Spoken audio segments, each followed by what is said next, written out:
Hey guys, it's a mini photog and here is the new GoPro 10. Today I'm going to be doing a simple review of how it performed when I took it on a recent trip to Hawaii. In this review, I'm not going to dive too much into the specs, but mainly letting you guys know what settings I've been using and how it overall functioned.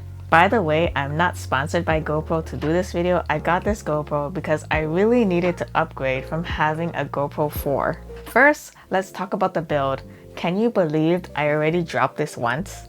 I tested it out at a water park before this trip and I had it on a wrist mount. The mount for some reason came off and the GoPro went flying. Luckily, as you can see, there is no damage whatsoever, not any scuffs or scratches. So it has an A+ for me for build quality. As for the weight of this, it has some bulk to it. Compared with my old GoPro 4 with the case on it, the weight seems about the same. I do also like the Baby Boo GoPro logo. It stands out, but that's just a personal thing for me. Anyways, now let's talk about what I really like about this GoPro. I'm gonna start off with the touchscreen. It is really smooth, kind of like my iPhone where I can easily glide my fingers along.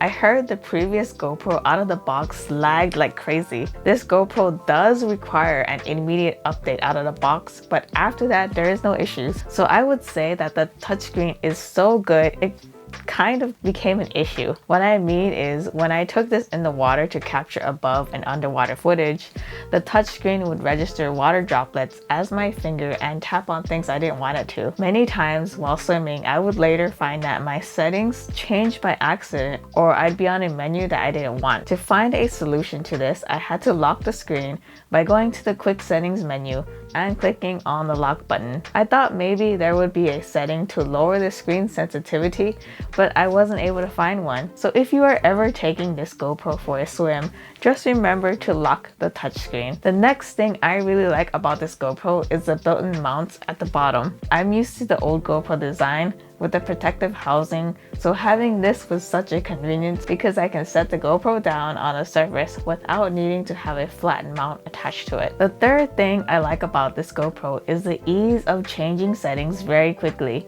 You can customize the setting already or you can add your own. There is so much you can change within it. I honestly left most of it already set. I'll mention this really quick as I find this so cool. In the menu section, you'll notice some of the settings have L+. This means horizon leveling is on. It will keep your horizon level up to a certain tilt degree. I thought this was really cool. I took the setting off though when I had my GoPro mounted upside down as it didn't work. Another thing I love about this GoPro is the front screen. This is most useful when I take pictures. I can easily frame myself and snap a pic. I haven't tried to use this to record myself, but I'm sure you vloggers out there will find the front screen very helpful. One thing that I noticed though is having the front screen on does drain your battery faster. If you want to turn it off, there is a section in the settings which you can choose to have it off. Okay, so speaking of battery life, it did last me the whole day. I did shoot in 4K 30 and occasionally at 60 frames. Let's briefly talk about overheating. I had no issues so far with it overheating while in use as I mainly use it in water. But I did have an incident where I threw this in my backpack and I don't know if I accidentally turned it on or what, but hours later when I went to take it out, the GoPro was so hot to touch. It obviously didn't turn on or anything,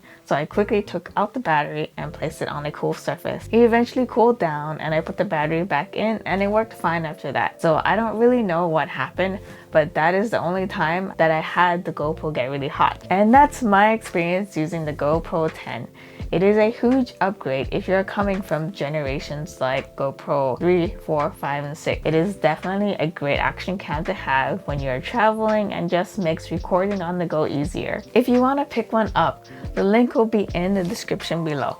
I do suggest you get it directly from the GoPro website as they offer it at a discount. The catch though is that it comes with a GoPro subscription, but it does have some discount perks. I hope you guys found this video helpful if you want to add a GoPro to your gear. Anyway, see you guys in the next video. Bye.